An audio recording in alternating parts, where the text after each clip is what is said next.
एक कहानी सुनाती हूँ, ध्यान से सुनना। मनगढ़ंत कहानी है, बनाई हुई, लेकिन सार समझने के लिए है। एक बार एक युवक, 30 साल के आसपास का युवक है, सुबह उठता है। उठते ही जैसे ही आंखें खोलता है, सामने यमराज खड़े हैं। कौन खड़ा है? यानी अंत समय आ गया। यमराज को देखकर तो वो बौखला उठा। वो कहे, इतनी जल्दी कैसे अंत समय आ गया? अरे अभी तो मैंने कुछ भी नहीं किया, अभी तो मेरी पत्नी को कुछ नहीं पता, माता पिता को कुछ नहीं पता, बच्चा अभी अभी हुआ है, कितनी चीजें हैं, कितने पेपर है, ये है वो है, सब कोई करते हैं। अब इंश्योरेंस बनवा रहे, ये कर रहे, वो कर रहे। अब थोड़ी पता है इतनी जल्दी मृत्यु आएगी, तो किसी को समझाते नहीं, अभी तो खुद ध्यान दे रहे हैं। जब थोड़ी उम्र आती है तब बच्चों को समझाने लगते हैं। तो वो बौखला उठा। वो कहे, अभी किसी को कुछ नहीं पता है, मैं चला गया तो क्या होगा मेरे परिवार का? यमराज कहे, मुझे नहीं पता, तुम्हारा अंत समय आ गया। इसलिए काम मनगढ़ंत है, क्योंकि यमराज से ऐसी बातें नहीं कर सकते आप। वो आते और लेके चले जाते। तो यमराज ने कहा, आज की जो लिस्ट निकली है, पहला नाम तुम्हारा है, उस हिसाब से तुम्हें ले जाना है। अब वो अपना दिमाग चलाता है। उसने कहा, ठीक है,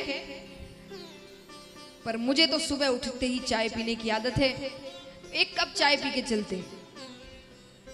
यमराज ने कहा, ठीक है। तो वो उसके लिए चाय बनाते हैं, यमराज के लिए भी। उसमें नींद की दवा मिलाते हैं। यमराज चाय पीकर सो जाते हैं। सो गए तो उसने वो लिस्ट निकाली और अपना नाम ऊपर से हटाकर एकदम नीचे लिख देता है, क्योंकि उसको लगता है कि भाई चलो अंत समय तो आना ही है, लेकिन पूरा दिन मिल जाएगा तो सबको बता दूंगा क्या कहाँ रखा है, किससे क्या बात करनी है। तो उसने अपना नाम एकदम नीचे लिख दिया। यमराज उठते हैं। व्यक्ति ने कहा, चलिए, आपने कहा था कि जाना तो पड़ता है, तो जो नाम जिसका है चलते हैं। यमराज ने कहा, ठीक है। फिर यमराज लिस्ट निकालते हैं। लिस्ट निकाल कर यमराज ने कहा, चलो, तुमने मेरा बहुत ध्यान रखा, मुझे चाय पिलाई, वरना हर व्यक्ति तो मुझे गाली ही देता है। तो तुम्हारे लिए मैं आज की लिस्ट ऊपर से ना शुरू करके नीचे से शुरू करूं।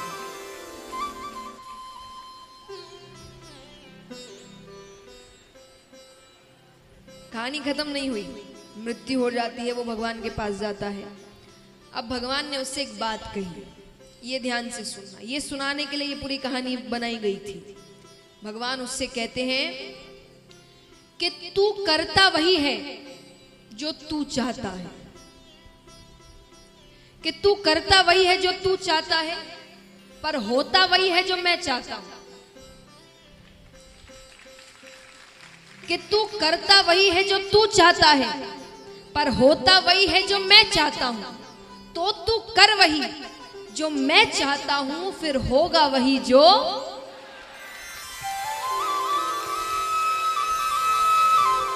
भगवान कहते, मैं सब कुछ कर दूंगा, तेरी हर इच्छा पूरी होगी, पर सही रास्ते पर चलकर। मैं जो रास्ता दिखा रहा हूं उस पर विश्वास रखकर चलो।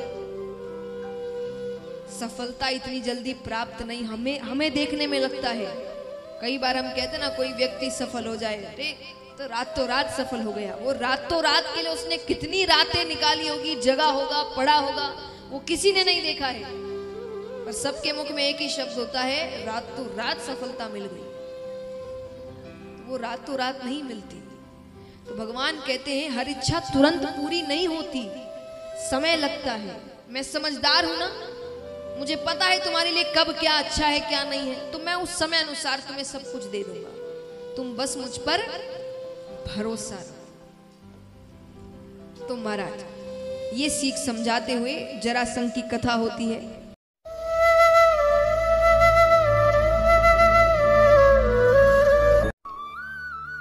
उदासीनता हृदय का ऐसा भाव है जहां हमें किसी बात में रुचि नहीं रहती। हम कोई कार्य करने के लिए उत्साहित नहीं होते। उदासीनता जब एक सीमा से बढ़ जाती है तो मन का रोग बन जाती है। मनुष्य जीवन से अधिक मृत्यु को पसंद करने लगता है। हम सब जीवन में कभी ना कभी उदासीनता का अनुभव अवश्य करते हैं। मन निराशा से भर जाता है और हम कार्य का त्याग कर बैठते हैं। अधिकतर हमारी उदासीनता कुछ समय के लिए ही होती है, इसलिए उससे होने वाली हानि को हम पहचान नहीं पाते। किंतु उदासीनता धीरे धीरे आदत का रूप धारण कर लेती है और हम बार बार उदासीनता के कारण हाथ में लिए कार्य अधूरे छोड़ देते हैं। क्या हमारे सबके साथ ऐसा नहीं होता? तो वास्तव में उदासीनता क्या है? इसका जन्म कहां से होता है? इससे छूटने का उपाय क्या है? उदासीनता वास्तव में मन की ऐसी स्थिति का नाम है जब हमें अपनी तकलीफों, अपनी कठिनाइयों का कारण बाहर दिखाई देता है। हम कहते हैं कि समाज बुरा है, नौकर या स्वामी गलत है, पति या पत्नी का बर्ताव अनुचित है, जीवन की परिस्थितियां प्रतिकूल है, वक्त हमारा साथ नहीं दे रहा, वगैरह वगैरह। और जब दुख का कारण बाहर होता है तो उसको बदलने का हमारे पास कोई मार्ग नहीं होता।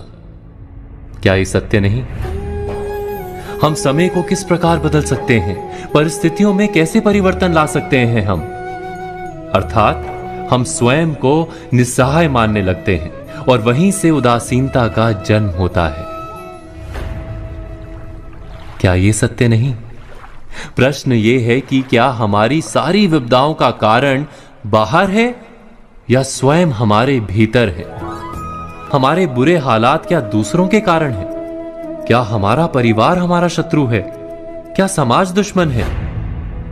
या हमारी परिस्थितियां हम स्वयं निर्मित करते हैं? विचार कीजिए, पतझड़ में पत्ते गिरा देने वाली ठंड क्या वृक्ष के साथ दुश्मनी कर रही है?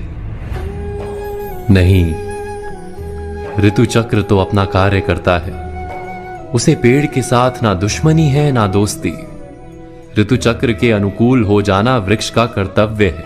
ठीक वैसे ही समाज कभी किसी व्यक्ति का ना मित्र होता है ना शत्रु। समाज को जिससे लाभ मिलता है, समाज उसका मित्र बन जाता है। अर्थात समाज प्रतिकूल तब बनता है जब हम समाज के प्रतिकूल बनते हैं। वैसा ही व्यक्तियों के बीच में भी होता है। हम जिसे प्रेम करते हैं वो हमें प्रेम देता है, हम जिसे लाभ देते हैं वो हमें लाभ देता है। हमारे हालात बदलने के लिए हमें स्वयं अपने आप में परिवर्तन करना पड़ता है। इतना समझ लेने पर स्वयं में परिवर्तन करना कठिन नहीं। अर्थात जीवन में उदासीनता का कोई कारण ही नहीं, केवल अपने आप में परिवर्तन करना पर्याप्त है। अवश्य विचार कीजिएगा, चिंतन कीजिएगा, मनन कीजिएगा।